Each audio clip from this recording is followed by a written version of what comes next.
दरभंगा शहर से आज एक बहुत ही दुखद खबर सामने आ रही है कि व्यक्ति की सड़क दुर्घटना में दर्दनाक मौत हो गई है। सूत्रों के अनुसार एक हाईवा गाड़ी उस व्यक्ति को धक्का मारते हुए कुचलकर आगे निकल गई। डंपर जा रहा था, आदमी क्रॉस कर रहा था तो वही में निकल गया वो मारते हुए।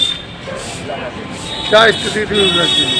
जी, उस व्यक्ति का स्थिति क्या है?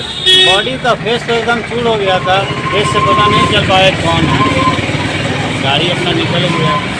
लोग रोकने का प्रयास भी किया वहाँ पे आगे थे, लेकिन गाड़ी कौन सी गाड़ी थी? डंपर था, मिट्टी धोने जो धो रही है वही गाड़ी। क्या हुआ? बॉडी का प्रशासन आई गया? प्रशासन को इन्फॉर्मेशन दिए तो वो आई, अपना बॉडी लेकर देखने के चली गई। कितना उम्र होगा अगर पता होगा?